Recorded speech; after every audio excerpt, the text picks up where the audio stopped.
James, what are you doing? I'm reading Commodore User on the toilet. It's Alright. my own private time. Found anything interesting? Yeah, I'm just looking for stuff to include in the next episode of Games Mag Flashback. But I think from what you were saying, we've got quite a lot anyway. So should we check it out? Yeah, let's do it.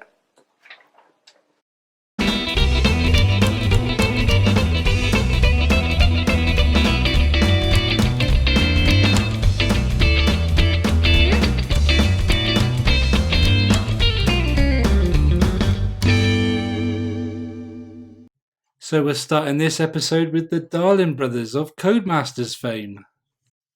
They've come up with a novel way to sell games on a compilation by releasing it on a compact disc for the Spectrum, Commodore 64 and the CPC. Games on a compact disc, you say? Yeah, who'd have thought? Who'd have thought it? Actually, it's quite a clever idea because this is actually on the Commodore 64 and the Spectrum. So this is going way back. So to have like CD games on those. And I think, if I remember rightly, I never actually had this, but I think what you used to do is it says in the, I think in this little bit of copy, that you would put the CD into your normal hi-fi unit, link that up to your Commodore 64 Spectrum via a lead, and press play, and it'd load the game like it would a cassette. Sounds like a good idea to me. Anything to get your games loaded quicker. So next up, from the January 1990 issue of Ace magazine, we've got Sega for Rent. Virgin Mastertronic has set up on another great marketing scheme to promote its Sega Master Console. It's going to let you rent or buy Segas from your local video rental shop. Under the scheme, you can go into any RCA Columbia outlet. Apparently there was 1,200 around the UK, although I don't remember them. Do you remember them, James? No, unless that was pre our price, maybe. But yeah, maybe. And rent out any Sega console or games cartridge. Although market forces will decide the eventual asking price, a rough price of around £10 per weekend for a console and a few games thrown in, and £2 per night for a game seems to be like what's going to be the likely price. And Philip Lay, Sega brand manager at Virgin Mastertronic at the time, obviously didn't have his crystal ball with him because he said to Ace, "We're lucky that the Sega is so bulletproof." And it's obviously not so bulletproof these days. Oh dear. So from Sega encouraging rentals to enforce October 1992, with Nintendo saying no way to rentals. This article talks about Nintendo putting their foot down, saying that they won't give any copyright permission for any rent of their games to be rented out. I don't quite understand what they were scared of. Whether they thought people would rent them and find out they're rubbish and not buy them, or rent them and try and back them up. I don't know. But this article talks with someone from Nintendo and the Video Game Association at the time, and how strict they were about saying no to rentals. I can certainly remember going into my local Choices video and renting a few N64 games. So maybe in the end they weren't as strict as what they said in this article. Yeah, either that or the rental companies decided they were going to cash in and sod the law. So if you remember in the last episode, we had a couple of warnings about copyright theft, and this is another one that we've come across. And in this one it says, do you want this sort of bill if you pay for them, which is like, obviously if you bought them, you got your normal receipt, or this sort of bill if you don't, and that's the old bill. Don't know if you're in the US, you may not know that years ago we used to call the police in this country the old bill. And so yeah, a pirated game could result in a visit from you-know-who, it says. Obviously, again, referring to the old bill. Now, here is someone who should have took note to that previous advert. It is German Gerhard Wilhelm Martens. Apologies for the German accent. And he should have took note because he was the first person to be sent to jail for piracy, video game piracy. Gerhard was actually a German living in Torquay, of all places. I wonder if he is out of prison now. We'll have to find out. I imagine he probably is, because he got 12 months. He pleaded guilty to charges of forgery, copyright infringement, and illegally importing software into the UK. His scam was basically to buy pirated discs from Hong Kong, where they were, probably still are, freely available. Apparently, he wasn't rumbled until someone purchased something they've called a heavyweight database package. Wonder what that was. Maybe a very early version of Microsoft Access. But they said it wasn't quite what it seemed. So he contacted the local trading standards. That they got in touch with Federation Against Software Theft fast. They made some sample purchases, and then they made a case from that.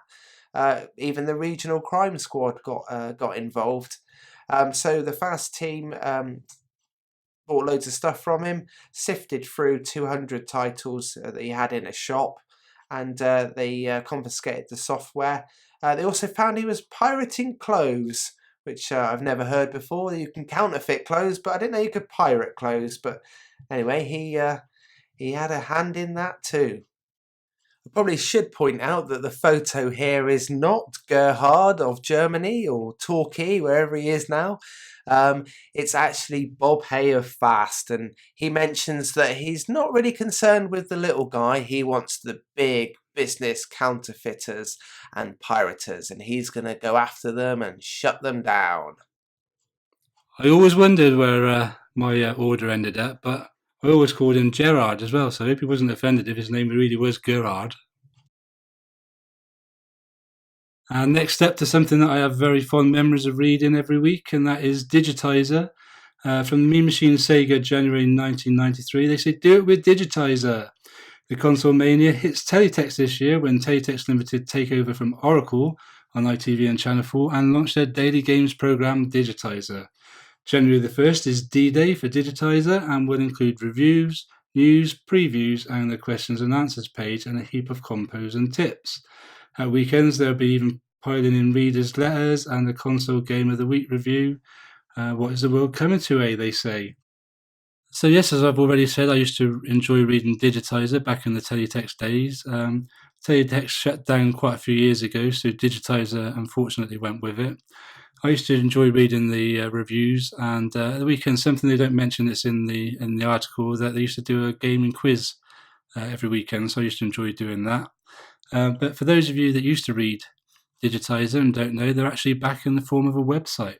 So if you point your browser to digitizer2000.com, you'll find Mr. Biffo and the gang and back doing their usual comedy sort of bits and pieces about gaming and some good reviews, and it's worth checking out.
Yes, I have fond memories of that Vixen advert for obvious reasons. I'm sure many of you do as well. But now we're moving on to the Golden Joystick Awards of 1988. Wednesday, 9th of March was the day. The Roof Gardens in Kensington was the place. And it's the 5th anniversary or the 5th birthday of Britain's premier computer games awards. Of course, the computer and video games' very own Golden Joystick Awards. And apparently back in 1988, the event was hosted by Chris Tarrant of TV and radio fame. So first up, we've got the award for Best Original Game. Commended for being such a great game was Driller. The runner-up was Whizball by Ocean, but the winner was Nebulous. Next, we have Adventure Game of the Year, and commended was Shadows of Mordor, Melbourne House. Runner-up was Nighthawk by Level 9/Rainbird, and winner was Guild of Thieves by Magnetic Scrolls/Rainbird. Now, strategy game of the year commended was Annals of Rome. The runner-up was Defender of the Crown, and the winner was Vulcan. Moving on to arcade game of the year, commended was Bubble Bobble by Firebird. Runner-up was Renegade by Imagine, but the winner was Outrun by US Gold. I agree with that. I probably actually voted for that myself. Next up, Software House of the Year. So commended was Elite, and the runner-up was Ocean, with the winner being US Gold. And next we have Programmer of the Year, and the runner-up was Andrew Braybrook, and the winner John Rittman.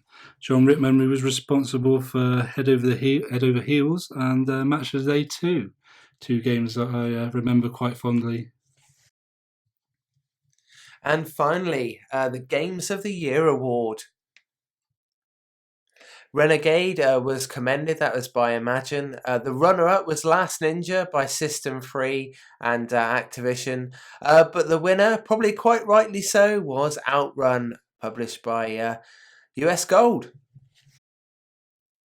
Next up, we have an advert from CMVG, or Computer and Video Games as it was also known, from April 1988. This is an ad with a difference because you need to get some scissors and you can cut out and make your own Charlie Chaplin Comes to Life flick book. That's if you didn't mind cutting up your precious Games Mag, of course.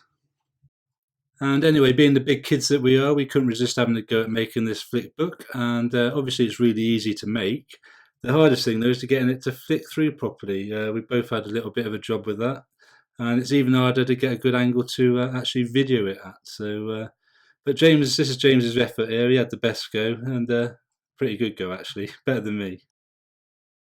If, like me, you had the piss taken out of you quite often at school wearing glasses, especially 1980s NHS ones, this might be something you want to avoid.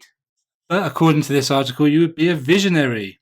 And if you're having difficulty seeing those sneaky spaceship sprites in your favourite shoot 'em up, this pair of high-tech, apparently, these were high-tech style glasses, provided a hands-free magnifying system for people who wanted to look cool and with greater clarity. I can't see how you can look cool wearing those.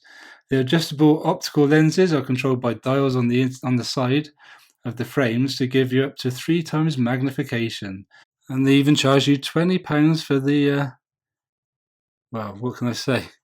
£20 for the privilege of looking an idiot. All that's left to say is these are like the glasses that you get when you go for your eye test. I did have a friend, Bill, I think his name was, he had a set of these. He can't see anymore because he looked at the sun.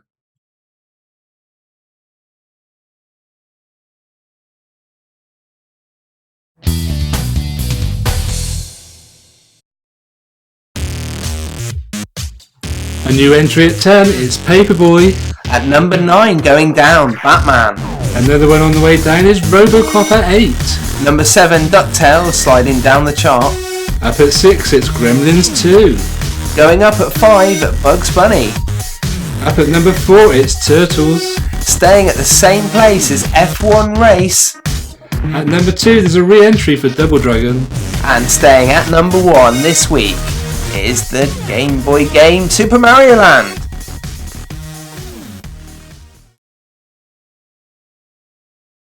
So that's it for episode 2 of Games Mag Flashback. Now's your chance to let us know what you thought of it, so feel free to like, comment, and most of all, if you'd like to know when the next episode's up for your viewing pleasure, subscribe. Don't forget you can reach us on Twitter at Let's Talk Retro. You can like us on Facebook at facebook.com/Let's Talk Retro. We've also been working hard on our website, which is letstalkretro.com. Check it out. But anyways, thanks for joining us today, and remember, James, what they got to do till next time? Keep it retro. Yes, keep it retro, guys. We'll see you soon.